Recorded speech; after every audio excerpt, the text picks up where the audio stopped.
وقال الله تعالى في القرآن المجيد والفرقان الحميد على لسانه النبي الكريم صلى الله عليه وسلم وذكرهم بأيام الله صدق الله العلي العظيم. حضرت گرامی، حدیث پاک حدیث قدسی ہے. حدیث قدسی اس حدیث پاک کو کہتے ہیں جس کے راوی حضور نبی کریم صلی اللہ تعالی وسلم جس کے راوی ہے وہ حدیث قدسی ہے. سبحان اللہ. یعنی اللہ تعالیٰ حضور کو فرمایا اور حضور ہم کو. سبحان اللہ. اور دوسری حدیث اس حدیث کو بولتے ہیں جس میں حضور نے فرمایا اور صحابہ نے روایت کی. تو حدیث قدسی ہے. رب تبارک و تعالیٰ فرماتا ہے کہ بندہ نوافل کے ذریعے اتنا قرب حاصل کر لیتا ہے، اتنا قرب حاصل کرتا ہے کہ میں اس کے کان بن جاتا ہوں، میں اس کی آنکھ بن جاتا ہوں، میں اس کی زبان بن جاتا ہوں، میں اس کے ہاتھ بن جاتا ہوں، میں اس کے پاؤں بن جاتا ہوں. اب دیکھنے میں زبان ولی کی ہوتی ہے مگر رب کی زبان ہوتی ہے. دیکھنا ولی کا ہوتا ہے مگر وہ دیکھنا رب کا ہوتا ہے. سننا ولی کا ہوتا ہے مگر وہ سننا رب کا ہوتا ہے. اور دینا ولی کا ہوتا ہے اور دینا خدا کا ہوتا ہے. ولایت اور کرامت یہ دونوں چیزیں بھی نص قرآنی سے ثابت ہے. کوئی اس کا منکر کر ہی نہیں سکتا، اور اگر کوئی اس کا منکر ہے تو انہیں کفر کیا، کیونکہ نص قرآن سے ثابت ہے. ولایت بھی ثابت ہے، کرامت بھی ثابت ہے، دونوں بھی. اگر اس کا کوئی انکار کیا تو انہیں قرآن کا انکار کیا، اور جس نے قرآن کا انکار کیا انہیں کفر کیا.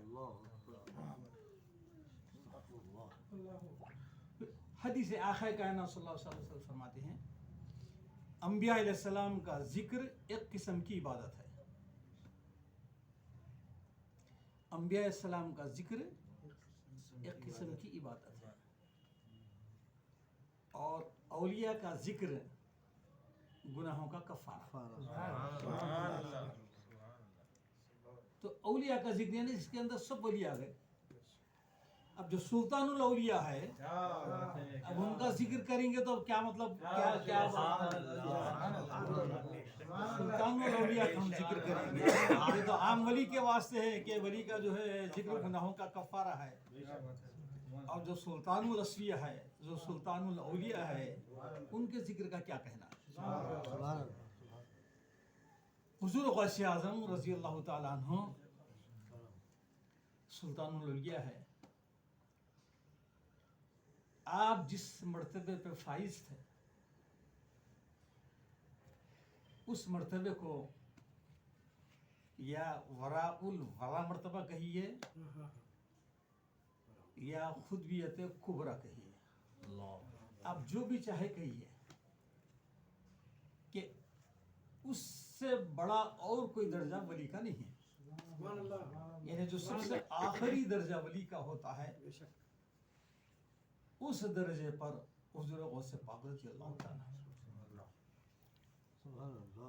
اور اس مرتبے پہ حضور غوث پاک سے پہلے اور 3 اولیاء تھے. اس سے پہلے ایک حضرت خواجہ اویس خرمی، دوسرے حضرت بہلول دانا، اور تیسرے حضرت خواجہ جنید بغدادی. اب یہ آخری حضرت غوث پاک. اب اس کے بعد امام مہدی، اب جب تک کوئی نہیں. جب تک کوئی نہیں، اس کا امام مہدی. سبحان اللہ سبحان اللہ سبحان اللہ. اس سب سے آخری مرتبہ. اور حضور غوث پاک رضی اللہ تعالیٰ عنہ، اگر ہم غوث پاک کی اگر تاریخ کا اگر مطالعہ کرے تو یہ بات واضح ہو جاتی ہے کہ حضور غوث پاک رضی اللہ تعالیٰ عنہ صرف مصلی بچھا کے نماز نہیں پڑھے، صرف تسبیح اور مصلی کے ساتھی نہیں رہے، بلکہ تبلیغ دین حضور غوث پاک کا اصل مقصد تھا. حضور غوث پاک رضی اللہ تعالیٰ عنہ جب آپ ریاضت کے لیے جنگلوں میں چلے جاتے تو آواز آتی کہ اے عبد القادر، تمہیں جنگلوں کے لیے پیدا نہیں کیا گیا، لوگوں کی ہدایت کے لیے پیدا کیا گیا، جاؤ تم لوگوں کی ہدایت. حضور غوث پاک رضی اللہ تعالیٰ عنہ جب آپ شہر گیلان میں جب پیدا ہوئے، جب بڑے ہوئے، جب اعلیٰ تعلیم کے لیے آپ نے سفر کا عزم فرمایا، تو اس زمانے میں بغداد شریف جو ہے علوم دینیہ کا مرکز تھا. بغداد شریف جب آپ بغداد شریف تشریف لایا تو اس وقت بغداد شریف کی یہ عالم تھا، اتنے ناگفتہ بے حالت تھی، خارجیت سلفیت ان کا اتنا زور تھا. اگر کوئی ممبر پہ کھڑے رہ کے شیخین کے تعلق سے اگر بولتا تو اس کو مار مار کے ختم ہی کر دیتے تھے. ایسے حالات تھے اس وقت.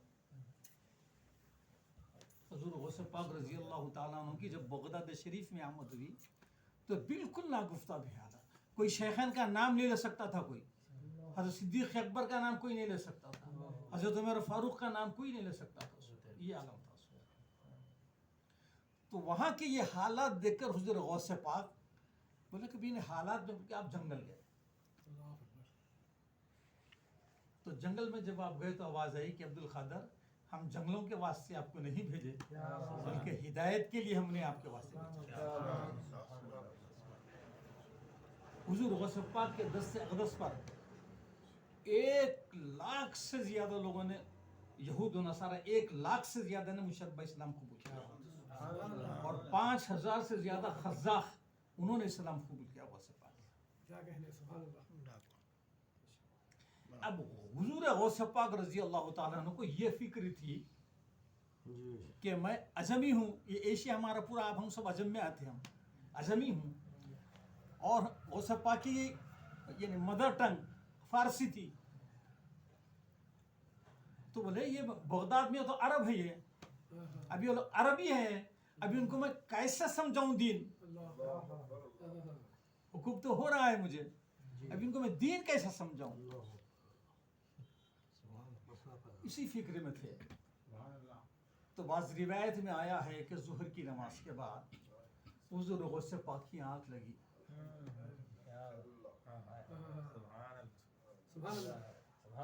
آخر دو جہاں صلی اللہ تعالی علیہ وسلم تشریف لائے. لیکن بولے عبد القادر واز کیوں نہیں کرتے؟ واز کیوں نہیں کرتے؟ آپ نے فرمایا کہ یا رسول اللہ، میں عجبی ہوں اور یہ عرب ہے، فصیح ہے، عرب ہے، میں ان کو کیسے سمجھاؤں؟ میں کیسا بولوں میں ان کو؟ آخر دو جہاں صلی اللہ علیہ وسلم نے اثر ہے محبت، بولے عبد القادر قریب آؤ. حضور غوث پاک کو قریب بلایا، بولے منہ کھولو. تو منہ کھولے. آخر دو جہاں صلی اللہ علیہ وسلم نے 1 مرتبہ 2 3 4 5 6 7 مرتبہ اپنا لباب دہن ڈالا.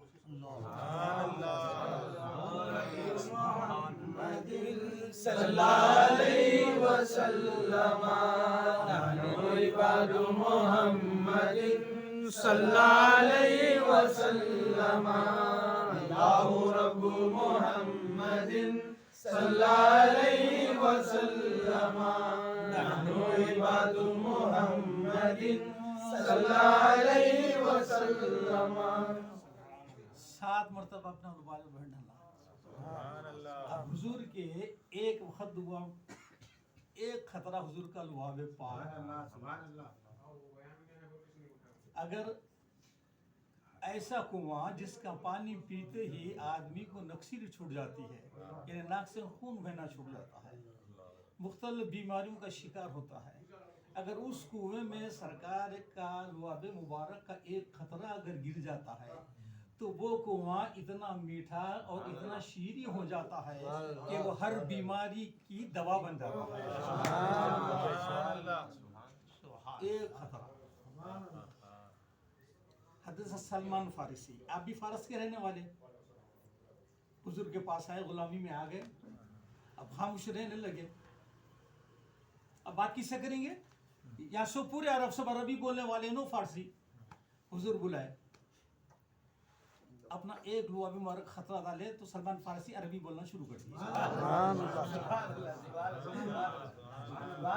حضور نے بلایا، اپنا لعاب مبارک ان کے منہ میں ڈالا، آپ عربی فصیح اور عربی بولنا شروع کر دیا. نعرہ رسالت یا رسول اللہ، نعرہ رسالت یا رسول اللہ، نعرہ رسالت یا رسول اللہ. بہرحال الگ نکل جائیں گے، مشکل ہو جائیں گے. بہرحال جو ہے 7 مرتبہ حضور نے لعاب مبارک آپ کے ہمارے غوث پاک کے دہن مبارک میں آنے والا ہے. بعض روایتوں میں آیا ہے کہ پھر کچھ دیر کے بعد، پھر بعض روایتوں میں آیا ہے اس کے بعد مولا کائنات تشریف لائے. سیدنا علی باب العلم سبحان اللہ.